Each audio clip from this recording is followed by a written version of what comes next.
হরে কৃষ্ণ। সকলের চরণে জানাই সশ্রদ্ধ প্রণিপাত এবং আপনাদের সবাইকে জানাই দৈনিক গীতামৃতের ত্রয়োদশ পর্ব বা 13তম পর্বে সুস্বাগতম, কৃষ্ণপ্রীতি এবং শুভেচ্ছা। আজকের এই পর্বে আমি ভগবদ্গীতার প্রথম অধ্যায়ের ষোড়শ, সপ্তদশ এবং অষ্টাদশ নম্বর শ্লোক বা 16, 17 এবং 18 নম্বর শ্লোক পাঠ করে আপনাদেরকে শোনাবো। আপনারা কৃপাপূর্বক ভিডিওটি না টেনে সম্পূর্ণ ভিডিওটি শেষ পর্যন্ত দেখুন এবং শ্লোকসমূহের অর্থ এবং তাৎপর্য বোধগম্য করুন। আমি শুরু করছি, আপনারা সাথে থাকুন। ওম নমো ভগবতে বাসুদেবায়, ওম নমো ভগবতে বাসুদেবায়, ওম নমো ভগবতে বাসুদেবায়। শ্রীমদ্ ভগবদ গীতা প্রথম অধ্যায় বিষাদীয়। এই শ্লোকটি হচ্ছে সঞ্জয়ের। তিনি মহারাজ ধৃতরাষ্ট্রকে বলছেন, ওম অনন্ত বিজয়ম রাজা কুন্তিপুত্র যুধিষ্ঠির নকুল সহদেবশ্চ সুঘুষ মুনি পুষ্পকৌ কাশ্যশ্চ পরমেশ্বাস শিখণ্ডী চ মহারথ দৃষ্টদিয়ম্নু বিরাটশ্চ সাত্যকিশ্চ পরাজিত দ্রুপদ দ্রৌপদেয়াশ্চ সর্বশ পৃথিবীপতে সৌভদ্রশ্চ মহাবাহু সংখ্যান দধমু পৃথক পৃথক। শ্লোকসমূহের অনুবাদ।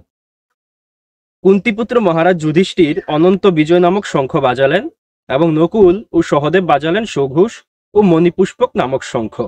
হে মহারাজ, তখন মহান ধনুর্ধর কাশীরাজ, প্রবল যোদ্ধা শিখণ্ডী, ধৃষ্টদ্যুম্ন, বিরাট, অপরাজেয় সাত্যকী, দ্রুপদ, দ্রৌপদীর পুত্রগণ, সুভদ্রার মহাবলবান পুত্র এবং অন্য সকলে তাদের নিজ নিজ শঙ্খ পৃথক পৃথক ভাবে বাজালেন। আচ্ছা, আমরা শ্লোকটা দেখলাম।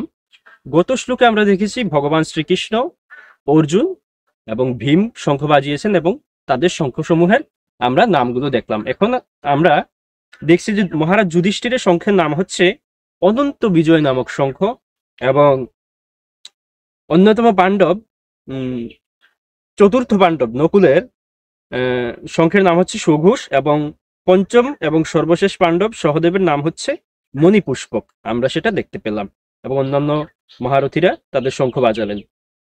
আমরা যদি একটু দেখি, সঞ্জয় কিন্তু কৌরব পক্ষের যোদ্ধাদের শঙ্খসমূহকে দিব্য বলে বা মহাশঙ্খ বলে বা হচ্ছে তাদের আলাদা করে নাম বলেনি, ঠিক আছে? তো এটা বলেনি।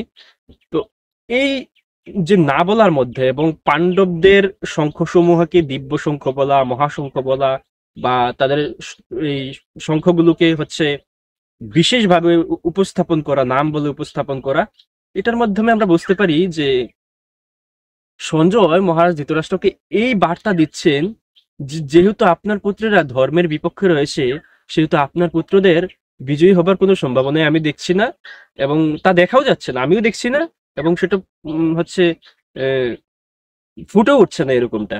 কিন্তু পক্ষান্তরে পাণ্ডবরা যেহেতু ধর্মের পক্ষে ছিল, পাণ্ডবদের পক্ষে ভগবান ছিল, পাণ্ডবদের পক্ষে ধর্ম ছিল, সেহেতু তাদের বিজয়ী হবার সংকেতগুলো আমরা দেখতে পাচ্ছি, ঠিক আছে?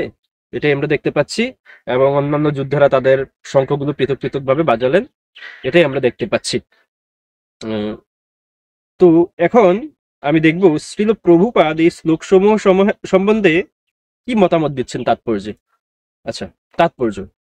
সঞ্জয় সুকৌশলে ধৃতরাষ্ট্রকে জানিয়ে দিলেন যে পাণ্ডুপুত্রদের প্রতারণা করে তার নিজের পুত্রদের সিংহাসনে বসাবার নির্বুদ্ধিতা তার পক্ষে মোটেই প্রশংসনীয় কাজ হয়নি। সমস্ত লক্ষণ থেকে সুস্পষ্টভাবে ইঙ্গিত পাওয়া যাচ্ছিল যে এই মহাযুদ্ধে সমগ্র কুরুবংশের সমূলে বিনাশ হবে। পিতামহ ভীষ্ম থেকে শুরু করে অভিমন্যুর মতো পৌত্রেরা এবং অন্য সকলেই, পৃথিবীর নানা দেশ থেকে আগত রাজন্যবর্গ সেখানে উপস্থিত, সকলেই বিনাশপ্রাপ্ত হবেন।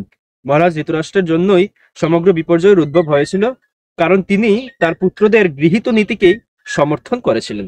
আচ্ছা, এই শ্লোক উপস্থাপনে, এই শ্লোক উচ্চারণে বা এই শ্লোক বিশ্লেষণে বা আমার কথার কোনো হচ্ছে যদি কোনো রকম ভুল ত্রুটি হয়ে থাকে, আপনারা সেটা ক্ষমা সুন্দর দৃষ্টিতে দেখবেন।